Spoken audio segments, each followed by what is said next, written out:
স্ত্রীর কথা মতো হস্তমৈথুন করা যাবে কি না। জান্নাতে পুরুষগণ হুর পাবেন, কিন্তু নারীগণ কি পাবেন? মেয়ে দেখার উদ্দেশ্যে মেয়ের হাত পা বা শরীরের অন্য অঙ্গ প্রত্যঙ্গ দেখা যায় যাচ্ছে কিনা। স্বপ্নে নবী করিম সাল্লাল্লাহু আলাইহি ওয়াসাল্লামকে দেখলে নাকি জাহান্নাম হারাম, তাহা কতটুকু সঠিক? ফরজ গোসলের সময় সদরের উপরে কাপড় উঠলে করণীয় কি? গোসল শেষে আবার ওযু করা লাগবে কি না? মেয়ে বাচ্চা হলে কি আজান দেওয়া যাবে? আর মেয়েরা কি আজান দিতে পারবে? অনেক সময় ছেলেরা থাকে না। আপনি জানতে চেয়েছেন ওযু করার পর মেরিল বা লোশন ব্যবহার করে নামাজ হবে কিনা। মেয়েরা কি ছেলে ডাক্তার দেখাতে পারবে? শাহ আলম আপনি জানতে চেয়েছেন সিজদায় দোয়া করার নিয়ম জানতে চাই। রোজা অবস্থায় ঠোঁটে মেরিল দিলে রোজা ভেঙে যাবে। নুসরাত জাহান আপনি জানতে চেয়েছেন রোজা অবস্থায় ঠোঁটে মেরিল দিলে রোজা ভেঙে যাবে।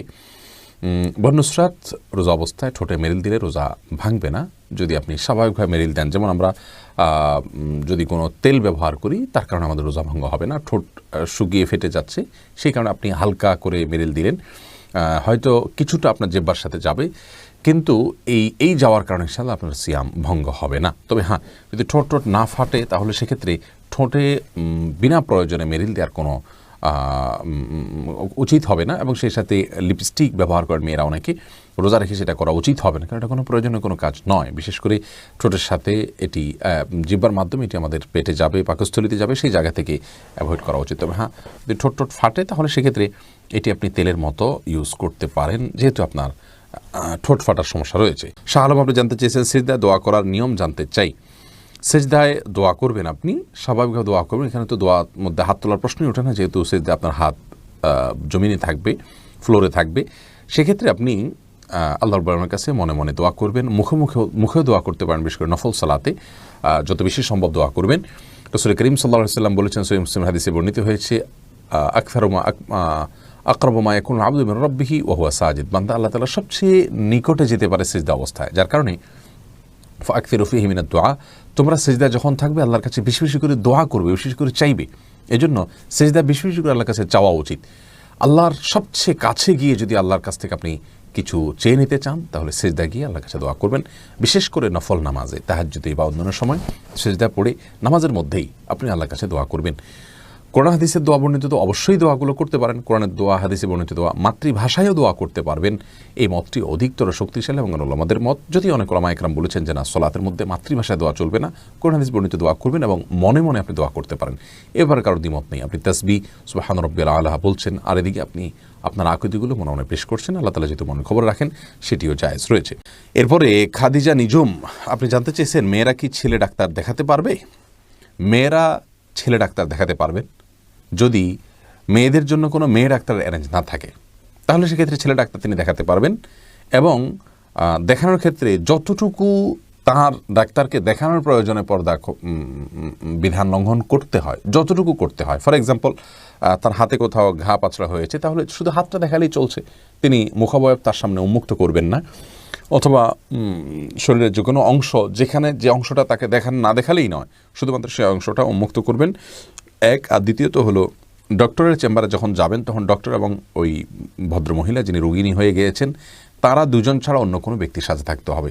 আজকাল অবশ্য নার্স থাকেন, তা না থাকলে আপনার সাথে কেউ না কেউ থাকতে হবে, কারণ লা ইয়াখলুয়ান্না রাজুলুন বিমরাআতিন হাদিসে আসছে একজন নারী একজন পুরুষ নির্জনে একাকী কোনো কক্ষে অবস্থান করবে না। এটি গুনাহের কাজ, কারণ একাকী নির্জনে কোথাও অবস্থান করলে শয়তান তাদের মনের মধ্যে বাজে চিন্তার উদ্রেক ঘটিয়ে থাকে। মজিদুল হক আপনি জানতে চেয়েছেন ওযু করার পর মেরিল বা লোশন ব্যবহার করে নামাজ হবে কিনা। হবে, কোনো অসুবিধা নেই। মেরিল বা লোশনে এমন কোনো উপাদান নেই যেটি নাপাক, যা ব্যবহার করলে আমাদের শরীরে নাপাক হয়ে যাবে, যার কারণে এটি ব্যবহার করে সালাত আদায় করলে কোনো অসুবিধা নেই। যে কোনো পেট্রোলিয়াম জেলি, তেল, এর যে কোনোটি আপনি ব্যবহার করতে পারেন, করে আপনি সালাত আদায় করতে পারেন, কোনো অসুবিধা নেই। এরপর আয়াত ইসলাম আপনি জানতে চেয়েছেন আচ্ছা, মেয়ে বাচ্চা হলে কি আজান দেওয়া যাবে? আর মেয়েরা কি আজান দিতে পারবে? অনেক সময় ছেলেরা থাকে না, মেয়ে বাচ্চা হলেও আজান দিবেন।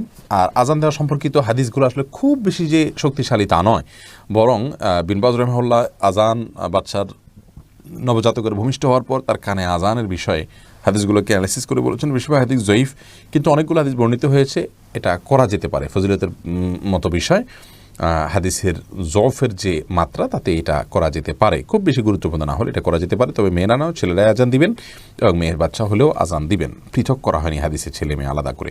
সাদিয়া ইসলাম জানতে চেয়েছেন ফরজ গোসলের সময় সদরের উপরে কাপড় উঠলে করণীয় কি?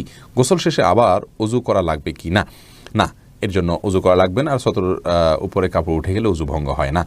এরপরে আদনান সাঈদ আপনি জানতে চেয়েছেন প্রস্রাবের পর কি পর্যাপ্ত পানি ব্যবহার করলেই হবে নাকি টিস্যু বা কুলুক ব্যবহার করা লাগবে? দুইটাই ব্যবহার করা হাদিস দ্বারা প্রমাণিত রয়েছে, আপনি দুইটাই ব্যবহার করতে পারেন। তবে সাধারণ অবস্থাতে স্বাভাবিক অবস্থা শুধু পানি ব্যবহার করলেই আপনি পাক হয়ে যাবেন যদি পেশাবের ধারা বন্ধ হয়ে যায়। নোমান শাহ, আপনি জানতে চেয়েছেন স্বপ্নে নবী করিম সাল্লাল্লাহু আলাইহি সাল্লামকে দেখলে নাকি জাহান্নাম হারাম, তাহা কতটুকু সঠিক? দেখুন, এ বিষয়ে হাদিস রয়েছে দাইফ। আর দ্বিতীয়ত হলো যে রাসূল আকরাম সাল্লাল্লাহু আলাইহি সাল্লামকে আমরা স্বপ্নে দেখলে তিনি রাসূল আকরাম সাল্লাল্লাহু আলাইহি সাল্লাম কিনা এটা নিশ্চিত হওয়া কঠিন। যদিও একটি হাদিস রয়েছে রাসূল আকরাম সাল্লাল্লাহু আলাইহি সাল্লাম বলেছেন, কেউ আমাকে স্বপ্নে দেখলে সে অবশ্যই আমাকে স্বপ্নে দেখেছে, কারণ শয়তান আমার আকৃতিকে ধারণ করতে পারে না। এই হাদিসের ব্যাখ্যা, বিশুদ্ধ ব্যাখ্যা হলো যে এটা রাসূল আকরাম সাল্লাল্লাহু আলাইহি সাল্লামের জীবদ্দশার কথা বা সাহাবীদের কথা যারা তাকে দেখেছেন তাদের কথা, যে তারা স্বপ্নে দেখলে নবীজিকেই দেখেছেন। এখন আমরা যারা নবীজি সাল্লাল্লাহু আলাইহি সাল্লামের চেহারাই জানি না, তাদেরকে শয়তান যদি এসে বলে আমি নবীজি, তো সেটি হওয়ার সম্ভাবনা রয়েছে। এই ব্যাখ্যাটা অধিকতর শক্তিশালী। তবে হ্যাঁ, তাকে যদি স্বপ্নে কেউ দেখতে পারেন তো সেটা সন্দেহভাবে তার জন্য একটা ভালো আলামত, এবং রাসূল আকরাম সাল্লাল্লাহু আলাইহি সাল্লামের ভালোবাসা তার অন্তরে রয়েছে, তার সুন্নতের প্রতি তার আগ্রহ রয়েছে। এটি যেমন হতে পারে তেমনিভাবে এর মাধ্যমে তিনি অনুপ্রাণিত হতে পারেন, কিন্তু এটা জরুরি নয় যে তাকে স্বপ্নে দেখলে তিনি অরিজিনালি দেখেছেন আর তাকে দেখলেই জান্নাত ওয়াজিব হয়ে যাবে, এটি বিশুদ্ধ নয়। মানিরুল ইসলাম জানতে চেয়েছেন মেয়ে দেখার উদ্দেশ্যে মেয়ের হাত, পা বা শরীরের অন্য অঙ্গ প্রত্যঙ্গ দেখা যায় আছে কিনা। দেখুন, রাসূল করিম সাল্লাল্লাহু আলাইহি সাল্লাম বলেছেন বিবাহের প্রস্তাব যদি কেউ কাউকে দেয় সে যেন ফানজুর ইলাইহা, তাকে নবী সাল্লাল্লাহু আলাইহি সাল্লাম নির্দেশ করেছেন তুমি বিবাহের প্রস্তাব দিয়েছো তাহলে তাকে দেখে নাও। এই জন্য দেখে নেওয়াটা এটা দোষণীয় বিষয় নয়। আর কোনো ত্রুটি আছে কিনা সেজন্য দেখে নেওয়া যেতে পারে। নবী সাল্লাল্লাহু আলাইহি সাল্লাম এক সাহাবীকে বলেছেন যে ফানজুর ইলাইহা ফাইন্না ফি আয়ুনিল আনসারি শাইআ। কোন এক আনসারি মেয়েকে বিয়ের প্রস্তাব করেছেন একজন মুহাজির সাহাবী, তখন তিনি বলেছেন যে তুমি সেই মেয়েকে দেখে নাও, কারণ আনসারি মেয়েদের চোখের মধ্যে কিছুটা সমস্যা, ঘোলাটে ভাব বা এরকম কিছু একটা আছে, তোমার ভালো লাগে কিনা তুমি দেখে নাও। এই জন্য হাদিস থেকে বোঝা গেল যে নারীদের স্বাভাবিক যে অঙ্গ প্রত্যঙ্গগুলো তারা খোলা রাখেন, হাত, পা, মুখাবয়ব, এগুলো একজন পুরুষ বিয়ের উদ্দেশ্যে দেখতে পান। ঠিক একইভাবে মেয়েও ছেলেকে দেখতে পারেন। এরপরে সেলিনা আক্তার জানতে চেয়েছেন জান্নাতে পুরুষগণ হুর পাবেন কিন্তু নারীগণ কি পাবেন। এই প্রশ্ন উত্তরের জন্য আপনি ডক্টর জাকির নায়েকের একটি লেকচার আছে, চমৎকার লেকচার, সেটা আপনি পড়ে নিতে পারেন।